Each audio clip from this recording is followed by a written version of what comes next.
Hello and welcome. Tonight, at least 5 persons are dead after a tanker explosion caused by brake failure in Agbo, Delta State.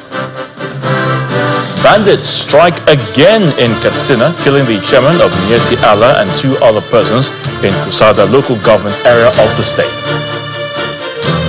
President Bola Tinubu to attend the inauguration of John Mahama as Ghana's president on Tuesday, January the 7th. And millions of Americans and Britons are in the grips of a huge winter storm that could bring the heaviest snowfall and coolest temperature in over a decade.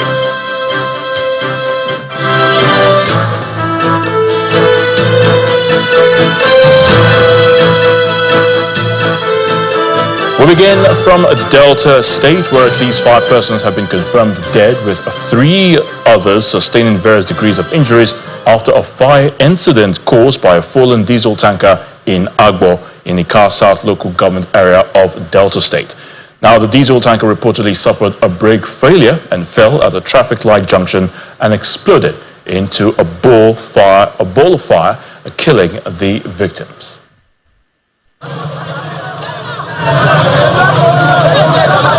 It is indeed a black Sunday here in Agbo Ika South local government area of Delta State, where 5 persons have died as a result of this tanker, which exploded after suffering a brake failure.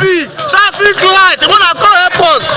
Don't be smart, we don't see water, Many people's house don't go, load don't go, wanna come I bet. I went to Zenny Bank to make a draw at the all of a sudden I just had one serious noise. And lo and behold, it was a trailer that fell down. This trailer carried diesel. So I ran out and saw the fire coming. Immediately I ran into the compound. I stay in St. John's Anglican Church. My dad is in charge of that. So I just went there like, everybody run out, come and see fire, come and see fire, fire. As I ran out, already the fire was coming from the side. So what was happening? Took the back, ran out, tried to contact fire service. Finally, they came actually, but before then, a lot of damages has already been done. Hours after the explosion, pockets of fire could still be seen burning in some of the buildings around the area, while people look on in shock.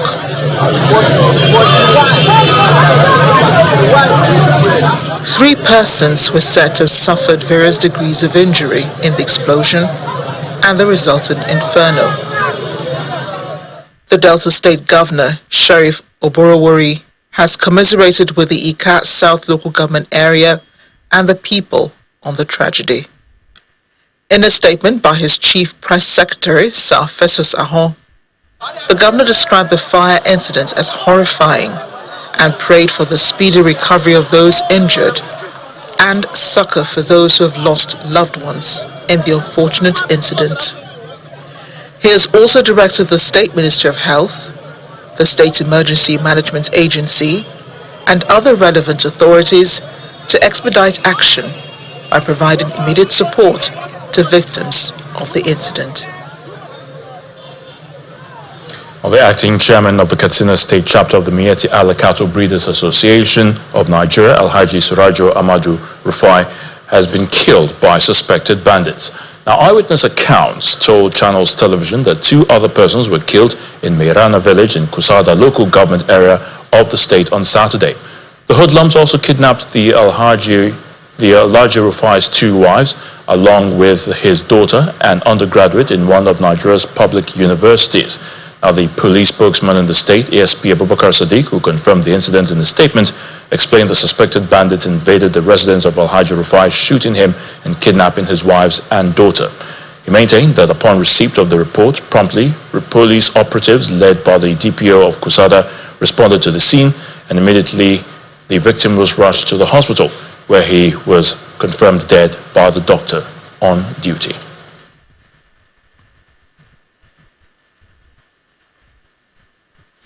Meanwhile, residents of Katsina State, mostly those living along the border town, are now living in fear of possible attacks by bandits from Niger Republic. This follows recent allegations by the head of the Niger Republic military junta, General Abdurrahman Chiani, accusing the Nigerian government of plans to destabilize his country.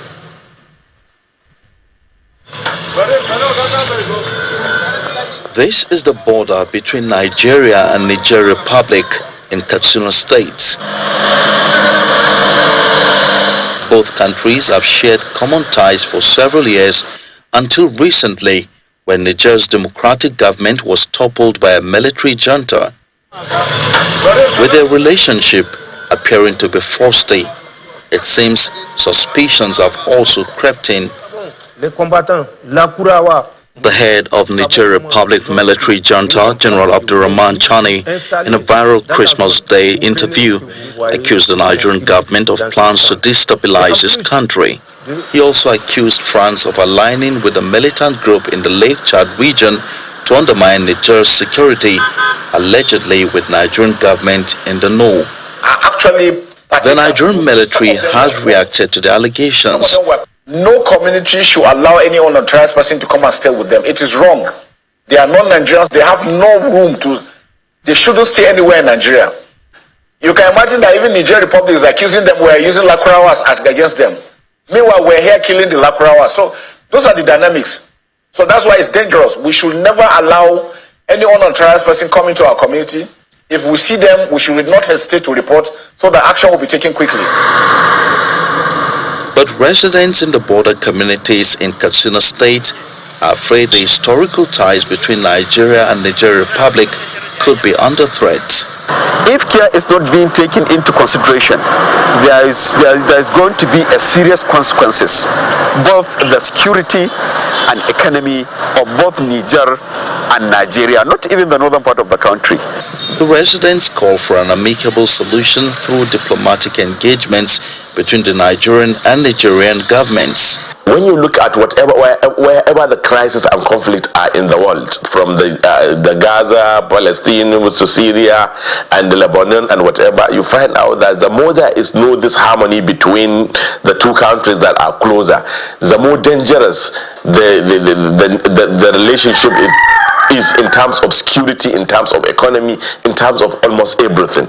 So it's good for them to sheathe their sword and embrace peace, embrace dialogue, and embrace harmony so that the two countries can progress. They should consider being together. Diplomacy will solve this problem, not military. Niger Republic will officially exit the Economic Community of West African States, ECOWAS, on January 29, 2025, if the country maintains its stance to withdraw its membership. This, the residents say, could further widen the gap in relations between Nigeria and Niger, including border restrictions that may affect trade and other socio-economic activities.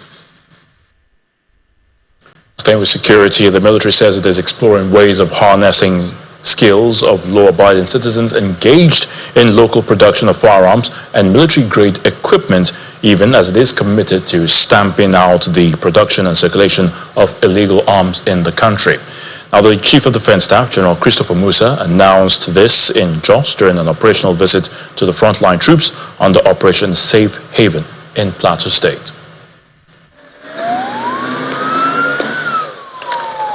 The Chief of Defense Staff, in continuation of his operational visits, is here at the headquarters of Operation Safe Haven in Jos, Plateau State, where he is received by the General Officer Commanding 3 Division before inspecting the quarter guard.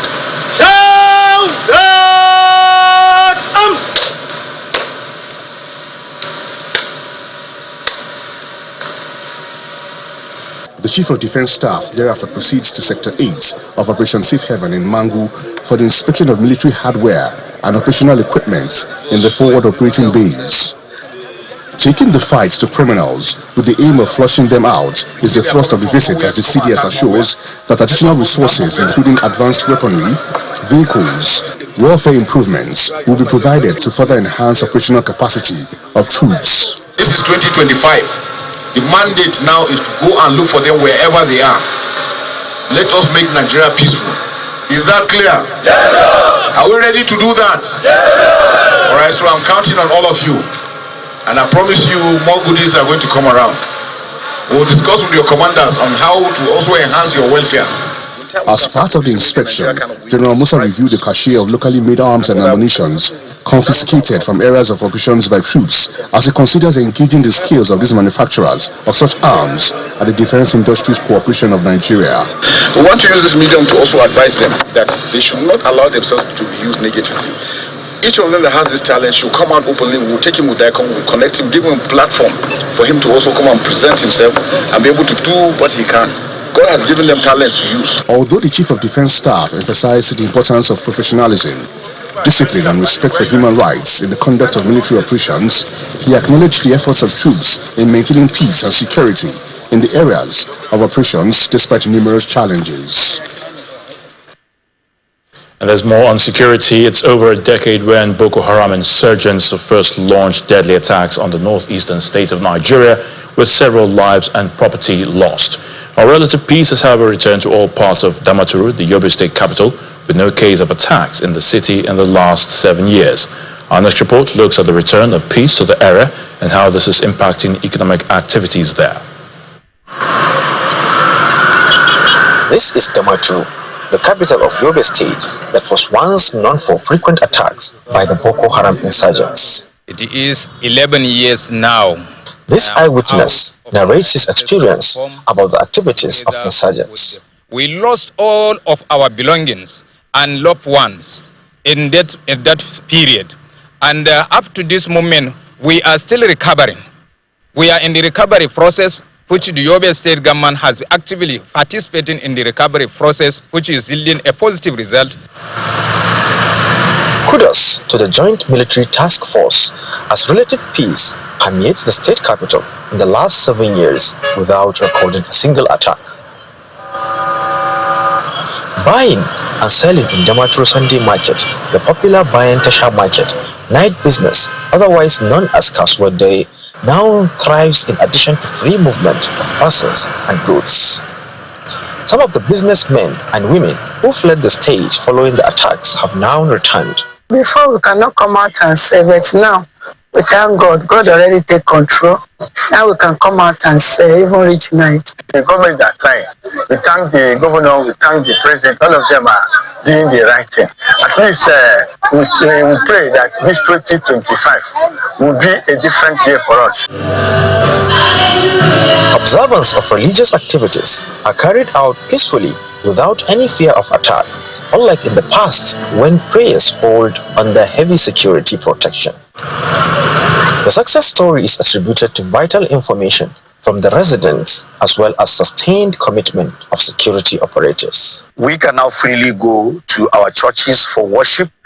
Some years ago, it was even difficult for us to have the Christmas Eve, the New Year crossover nights, and even regular monthly prayer vigil and so on.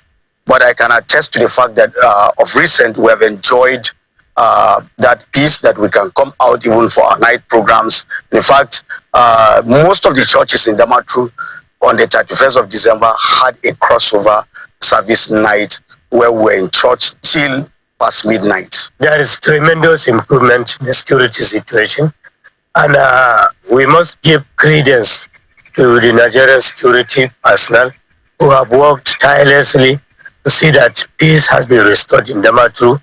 And I also want to give credence to members of the vigilante group in Yobe State who have also given their own contribution.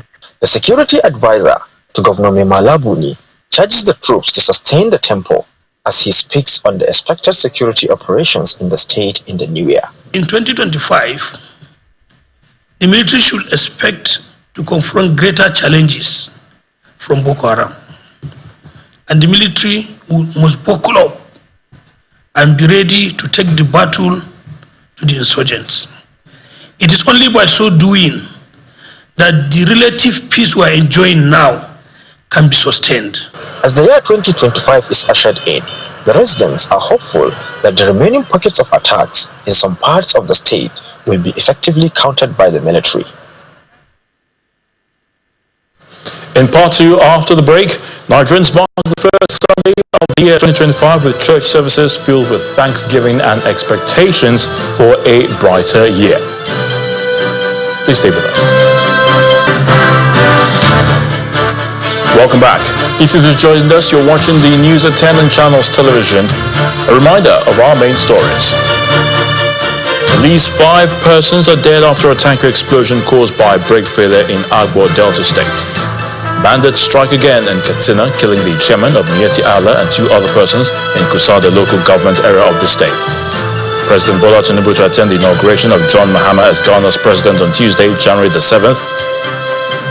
And millions of Americans and Britons are in the grips of a huge winter storm that could bring the heaviest snowfall and coldest temperature in over a decade.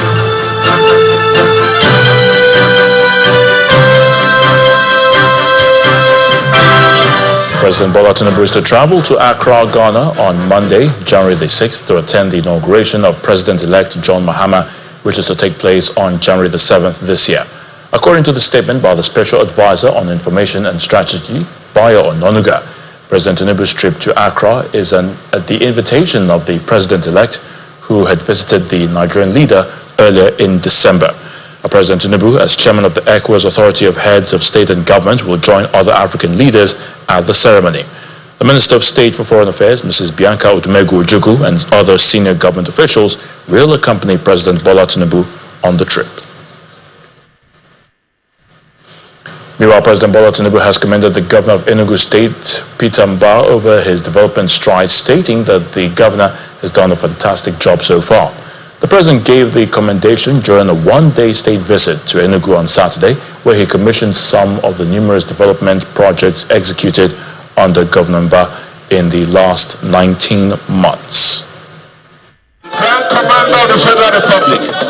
President Bola Tinubu arrives at the Government Technical College in Enugu metropolis to symbolically commission 30 completed Enugu smart green schools out of 260 being built.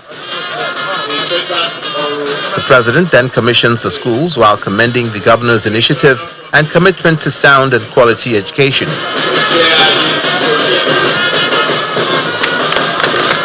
And when we have characters and committed leaders taking Enugu on the path of 21st century development, greater heights, building our tomorrow today, I cannot forget the sight of those small children as I just met in their great 21st century school.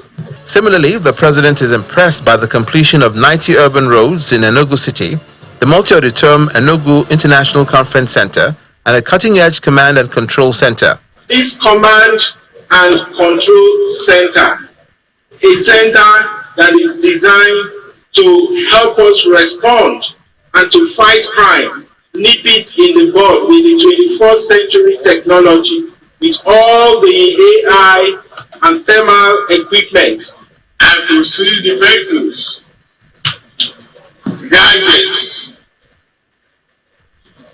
with 21st century technology. Yes, you indeed are planning for today, tomorrow, and the future of Enugu. Both leaders then joined the Southeast stakeholders for their first interaction in the current administration. I salute Peter Mbah for his commitment to development. You built up a good team and you are demonstrating that commitment, irrevocable commitment to human development. The stakeholders highlighted the Eastern Rail Line, Anambra River Basin, amongst other things, as issues of regional concern, which the president already is committed to. Thank you very much. It's the first Sunday of the year, and churches across the country have held their inaugural services, marking the beginning of 2025 with prayers, thanksgiving, and a renewed sense of hope. Here's the report. At the Holy Cross Cathedral in Lagos, it's a joyful and reflective moment. The The signs of the festive season are still evident, reminding everyone of the joy of Christmas and the promise of a new year filled with grace.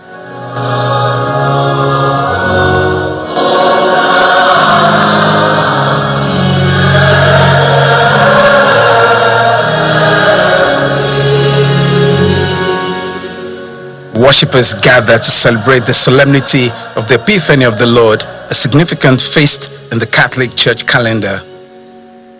Lord Jesus Christ, who said to your apostles, "Peace I leave you, my peace I give you," look not on our sins, but on the faith of your church, and graciously grant her peace and unity in accordance with your will, who live and reign forever and ever. It's a time for thanksgiving as the congregation offers prayers and praises, hopeful for the blessings and opportunities that the brand new year will bring.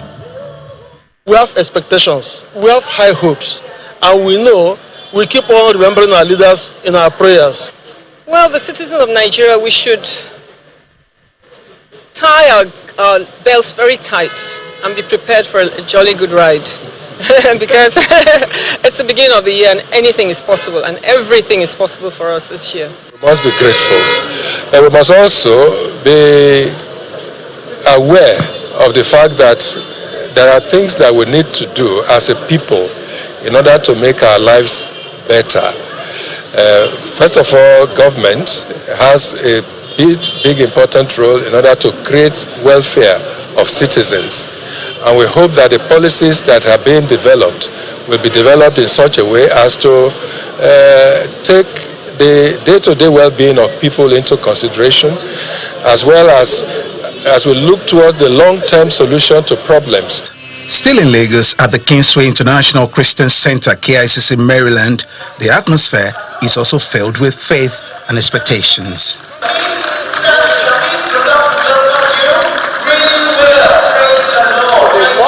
The resident pastor, Femi Fashero, delivers a powerful message on the theme of grace, urging members to embrace God's unmerited favor as they navigate the challenges and opportunities of the year ahead. He leads a heartfelt prayer for the nation, calling for wisdom, unity, and progress under the leadership of the president. Father, we remember the number one citizen of this country today, our president, Bola Ahmed Tinubu. You are the king of the earth, our father. So we pray for him, our president, that you will give him divine wisdom to lead this country.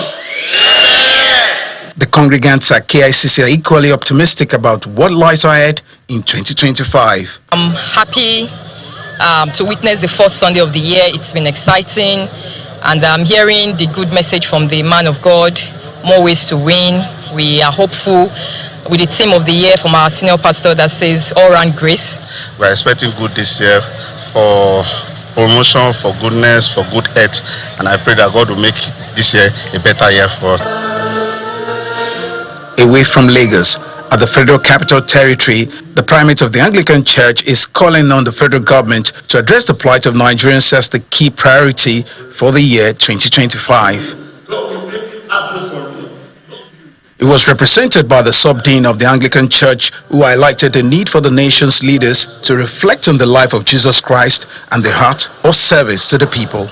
Now that we have commenced the journey of this year, 2025, let us ask God to guide us onto higher grounds, clothe us with a garment of praise, while shining with ever-increasing radiance, that we may finally conform to the image of Christ in all that we do. In the name of God the Father, God the Son, and God the Holy Spirit. Across different denominations, one message remains clear: the new year offers a fresh start and the chance to deepen faith, strengthen communities, and seek divine intervention for personal and national growth.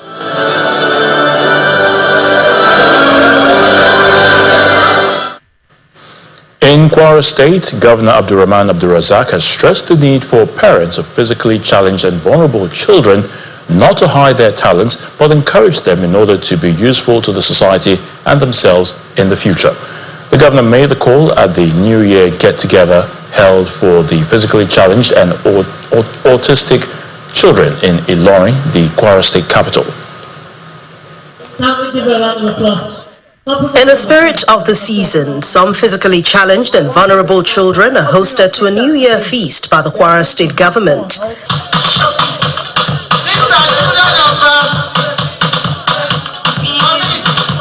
The Ministry of Social Development is organizing this event for vulnerable children to felicitate with them.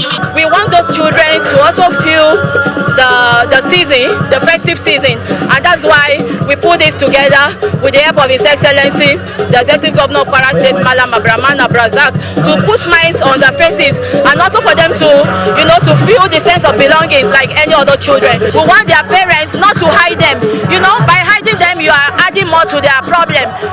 There are medical facilities and medical treatment that they can be giving, and of course it will improve on their health. And even some of them they involve in skills acquisition. Some of them we teach them on tailoring, some on crafts, and they are good at it. The children participate in many games and dancing competition to the admiration of the guests, which included the state governor.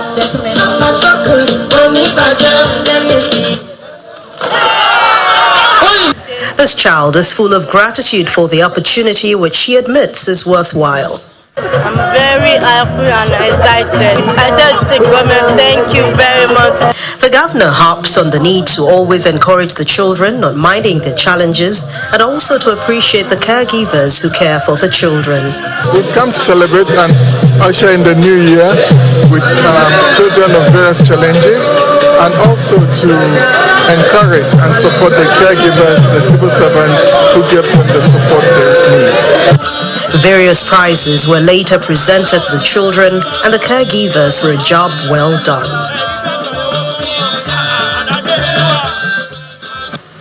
Still ahead on the news at 10, factionalized leaders of the movement for the survival of Ogoni people MOSOP unite to demand for a judicial review of Ken Saro-Wiwa's execution. Please join us again. Welcome back. The people of Ogoni in Rivers State have called for a judicial review to exonerate the late Ken Saro-Wiwa and 8 other activists executed by the military government back in 1995. This demand was articulated in an economic blueprint presented by His Royal Majesty Samuel Ne, the Benemene of Tyre Kingdom, during the 32nd Ogoni Day celebration held in Saturday in Bori, the traditional headquarters of Ogoni land.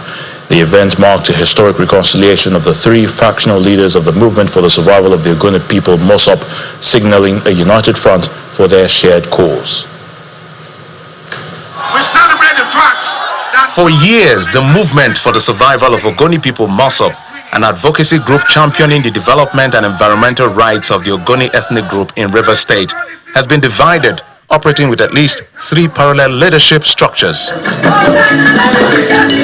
The annual Ogoni Day celebration held every January the 4th to reinforce the call for environmental justice and sustainable development has always been marked by a dramatic moment due to varying interest. However, this 32nd edition of the event, commemorating 32 years since the initial protest against environmental degradation caused by oil exploration, brings a refreshing shift as the parallel leadership of the Ogoni struggle unite for a common cause. I want to thank our 3 leaders, Chief Nugete, Prince Vira, Prince Pegalo Suke, and Engineer Olu Anda Wayogosu, standing beside me for listening to me and other members of the Supreme Council of Traditional Rulers of Ogoni to accept for peace to be restored. All 3 of the reconciled leaders share their perspective on this achievement and their commitment to the ongoing fight for environmental restoration. We've lost thousands of people, and the reason why they died is not addressed. The environmental issue is not addressed, the political issue is not addressed, the economic issue is not addressed.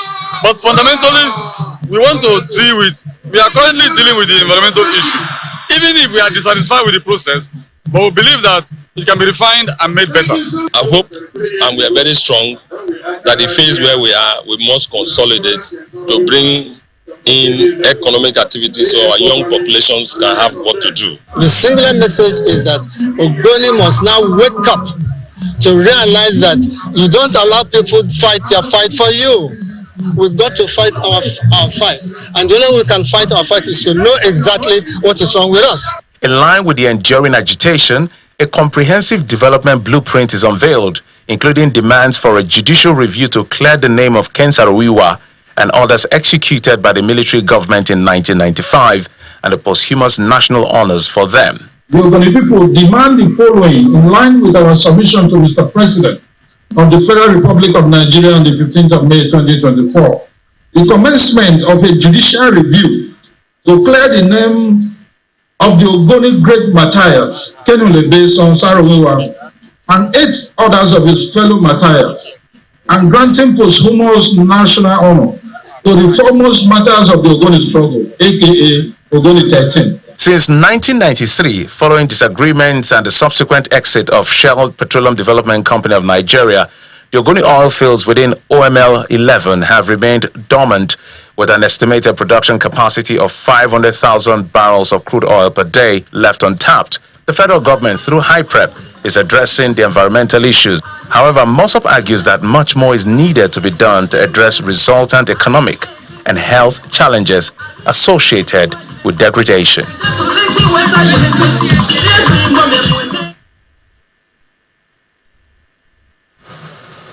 Well, we have more on the celebrations as the first Sunday for the year 2025. This time, Lagos State Governor Mr. Babajide Sanwo-Olu has assured Lagos residents of more developmental projects in the year 2025 in transportation, agriculture, health, energy, environment, and other critical sectors. Speaking during the 2025 Lagos Annual Thanksgiving Service at the Tafawa Balewa Square, or Lagos Island, Governor Sanwo-Olu says his administration will redouble its efforts in all the sectors to bring prosperity to Lagosians.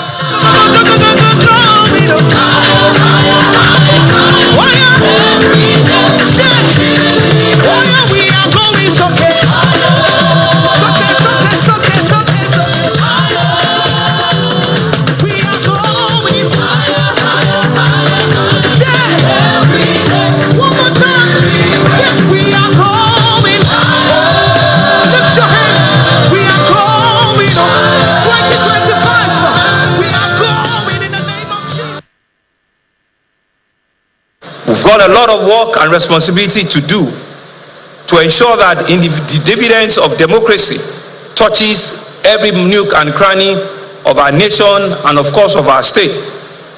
In Lagos State, we are very mindful of the shared responsibility and we will redouble our efforts in every sector. We'll be setting the pace for the rest of the country.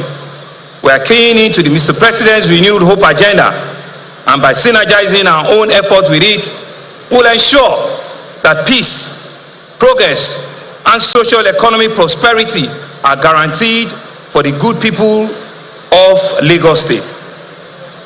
This new year, in addition to everything else we're already doing in the area of access to quality education and healthcare, in the area of ensuring that we provide security, in the area of environmental protection, wealth creation, social investment, women and youth empowerment, and others, we will vigorously push ahead with efforts to mobilize the needed financing for ambitious projects.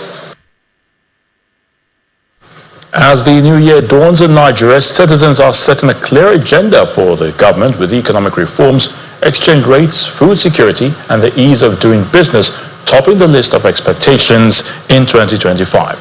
Our correspondent, Benny Ark, reports. A visit to the Magic Land in the nation's capital revealed a significant number of fun seekers who are still relishing the New Year festivities with their families and friends. The recreational park, known for its vibrant atmosphere and thrilling attractions, remains a hub for celebration and relaxation as residents and tourists alike continue to enjoy the holiday season. Amidst the thrills and fun of the New Year celebrations, Nigerians are expressing high expectations from the federal government and are tasking it to implement far-reaching economic reforms, including the unification of exchange rates. I'm a businesswoman. Now, what I'm expecting from governments from this moment is the exchange. I want the dollars to fall. I normally go to Dubai for my business trips. Some others are calling on the government to take urgent steps to lower food costs and improve security across the country and the ease of doing business. Basically, the cost of living has been very high. People are going through a lot of hardship. Fortunately, over the last 2 or 3 weeks, the fuel price has been able to reduce a little bit, a difference of like 100 naira. But the cost of living, like I said, is still very high. So we are hoping that the government will put in more effort to alleviate the situations, so that citizens will have a cause to smile. So what they have been doing before might not have resulted, giving the best result. So they should change their policy in whatever they need to do, so that the year will go forward. Actually, last year was tough for so many persons, but I believe that this year will be better. The children also have their expectations. I want President Bola Ahmed Tinubu to make things in Nigeria more easier, like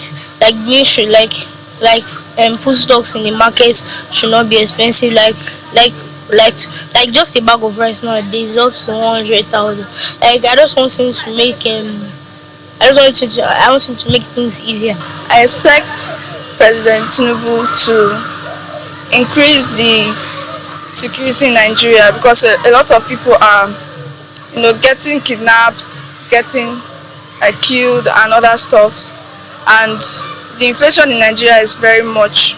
So I expect President Tinubu to control that, our economic sector. He should be able to manage those sectors. As the new year begins, Nigerians are watching with bated breath to see how the government will respond to these expectations. Will President Tinubu's administration rise to the challenge and deliver on these key areas? Only time will tell. Benny Ark for Channels Television News. Meanwhile, in Kaduna State, the residents have set a new agenda for the state governor in the new year. Now, the residents who commended Governor Uba Sani for his efforts in boosting infrastructure development are asking his administration to focus on key areas that impact their lives directly. The beginning of a new year comes with high expectations by the citizens from the government, as they expect the government to do more to make life more comfortable for them. In Kaduna State, the administration of Governor Uba Sani has made giant strides in the area of infrastructure development, prioritizing rural transformation, agriculture, education, healthcare delivery, and security. With the construction of over 62 roads, with others in their various stages of completion, the state governor in December 2024 signed the 790 billion naira 2025 budget into law, with capital expenditure taking the lion's share. According to him, the budget represents a bold commitment by his administration to the future of Kaduna State. In the spirit of transparency, the budget process has been consultative, and we have engaged widely with the people of Kaduna State to ensure that the budget reflects their aspirations, addresses their concerns, and lays a solid foundation for the long-term development. I want to assure you of the full support and collaboration of this honorable house. We are committed in working hand in hand with your administration to achieve the vision of a transformed, inclusive, and prosperous Kaduna State together. While the residents are impressed with the achievements recorded so far by the government, especially in rebuilding trust and unity, as well as improving infrastructure, they are also setting a comprehensive agenda for the government in the new year, focusing on key areas that impact their daily lives. You can see that now there is effort. At least we can be able to sleep from a distance. But before, it was close to us. You will hear a gunshot that they have entered, so we cannot even have a peace of mind. At least the insecurity is less. We've not heard of the killings in the southern part of Kaduna. This year has been better. Last year, we know we couldn't sleep. With the return of relative peace in Kaduna through the government's kinetic and non-kinetic steps, citizens of the state are expecting more in the new year, as their expectations appear to be hinged on the budget. My expectation for the government is that at least it should leave some local contract to those politicians. By the time it release some local contract to them, that local contract will reach the masses. For us here, we have seen a road that has been constructed recently and commissioned, but we expect more from the government because he has been part of the government. He was in the Senate when Erufa was the governor, and then he was even with him before he went to the Senate. So we expected that he must have known what he's coming to do. As the Kaduna State government begins the implementation of the 2025 budget, the residents are hopeful that the government will consolidate on the gains made so far and improve on them. From Kaduna, we head to Benue State, where Governor Hyacinth Alia says he's optimistic that the launch of the Benue State Civil Protection Guard and the donation of 100 vehicles to security agencies will help in addressing insecurity, the root cause of displacement of farmers across rural communities in the state. Now, the governor, while speaking through his technical advisor on media, publicity and strategic communications, Mr. Solomon Yopev, says no Benue indigents should be in an IDP camp, as they are encouraged to return to their farms to contribute to the state food sufficiency program.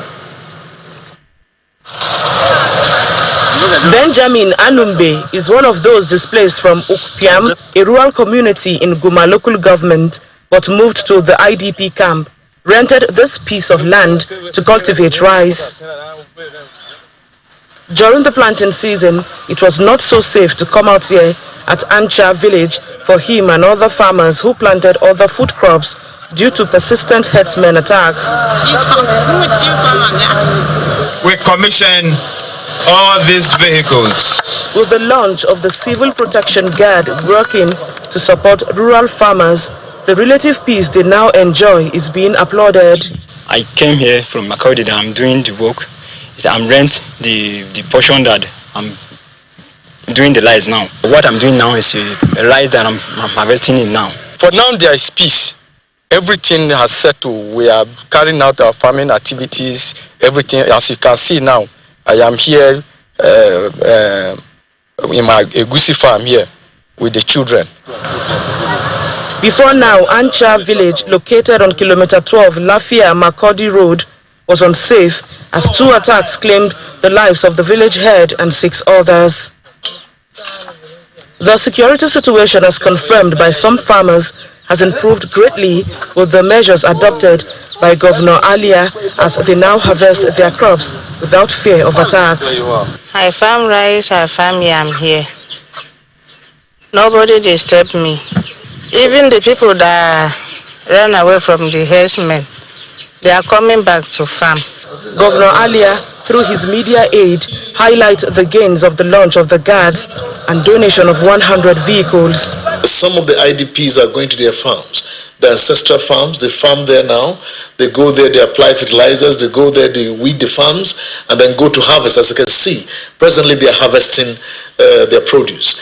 And so what we're trying to work on, what His Excellency is trying to do, is to ensure that the real cause of this, which is insecurity, which is attacks from enemies outside of the state, we get to the root of that. He assures on stemming the tide to ensure food security and addressing the challenge of displacement with adequate deployment of the guards. Well, the plan of His Excellency is that we're not just the food basket of the nation, we're also the agricultural hub of Africa, and we're ready to feed the world.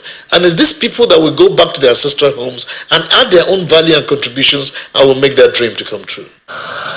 Although Benue food crisis and inflation had risen above 21% since 2022 due to attacks on farmers, thereby threatening food cultivation from the food basket state, the narrative appears to be changing with improved security.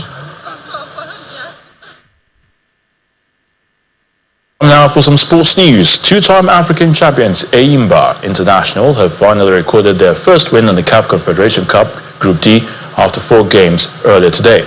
Now Eyimba put up a masterclass performance against Mozambique's Black Bulls with a clinical 4-1 drubbing that blows Group D wide open. A stunning brace by Joseph Atule along with Ifeanyi Ihemekwele and Brown Ide's individual strike saw the Nigerians record the highest score of the first round of fixtures. In a simultaneous Group D tie, reigning champions Zamalek were held to a goalless draw in an Egyptian derby by Al Masry. Crisis hit Manchester United held Liverpool to a 2-2 draw at Anfield, but the runaway English Premier League leaders moved 6 points clear at the top of the table. Now, Cody Gakpo cancelled out Lisandro Martinez's shock opener for United before the Egyptian international Mohamed Salah put Liverpool ahead from the penalty spot. But Amad Diallo scored a late equaliser for the Red Devils. Now, a point edges the Red Devils up to 13th in the table and 7 clear of the relegation zone. Earlier, Raul Jimenez scored 2 penalties as Fulham twice came from behind to draw 2-2 with relegation-threatened Ipswich at Craven Cottage. Away from sports news, a huge winter storm is being experienced all across the United States, which could bring the heaviest snowfall and coldest temperatures in over a decade. Now, according to the Weather Service, the storm started in the middle of the U.S. and will move east in the next couple of days. Heavy snowfall has also been reported in parts of the UK today, with the Met Office warning that snow could turn to a spell of freezing rain in the Midlands, northern England and Wales. Here's more in this report. Inclement weather has impacted parts of the United States.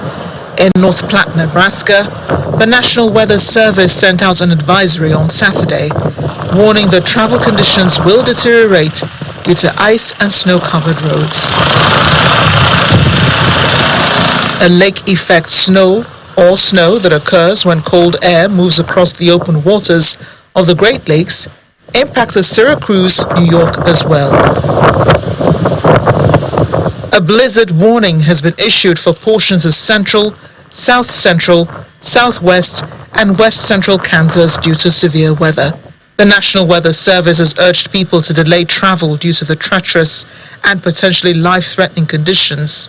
Apart from the thousands of flights that have been delayed and cancelled in and out of the United States on Sunday, Amtrak also now sweeping cancellations across its network.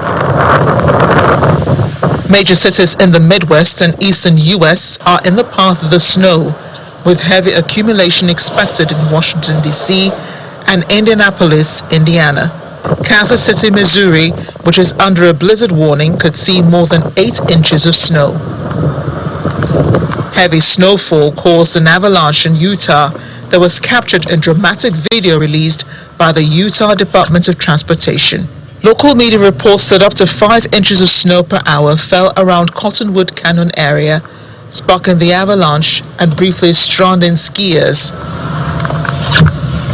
The UK is also experiencing heavy snow and worsening winter conditions.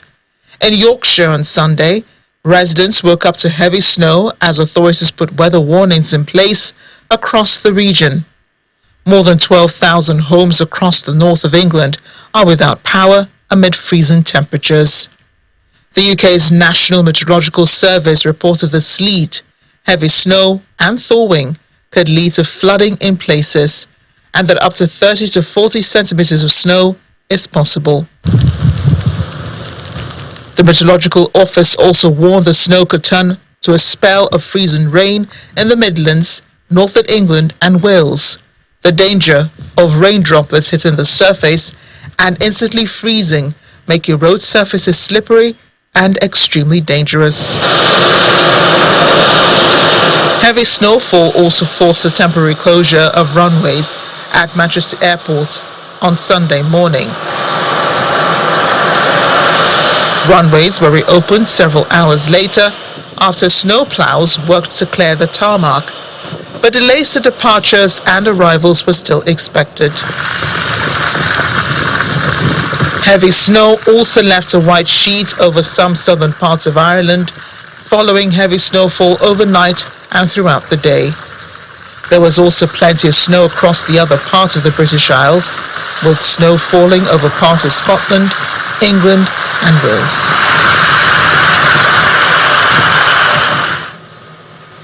Parents of female Israeli soldier Liri Albag have called on their daughter to keep strong in Hamas captivity after the militant group that controls Gaza released a video of her sitting in a dark room and talking to the camera. In that video, that al-Baghdadi's family asked not to be published in full, she's urging Israel to do more to secure the hostages' release. She said their lives were in danger because of Israel's military action in Gaza. Al-Baghdadi was taken hostage during a Hamas-led attack on Israeli southern communities on October the 7th, 2023, in which 1,200 were killed and over 250 were taken hostage, most of them civilians. According to Israeli tallies, Al-Baghdadi was taken from an army post where she served as a soldier. Now, a renewed push is on the way to reach a ceasefire in the war between Israel and Hamas and return Israeli hostages before U.S. President-elect Donald Trump takes office on January the 20th. And the main news again. At least 5 persons have died after a tanker explosion in Agbo Delta State. Residents told Channels Television that the driver of the tanker suffered brake failure before falling, causing the explosion. And Bandit struck again in Katsina State, killing the chairman of Miyetti Allah and 2 other persons in Kusada local government area of the state.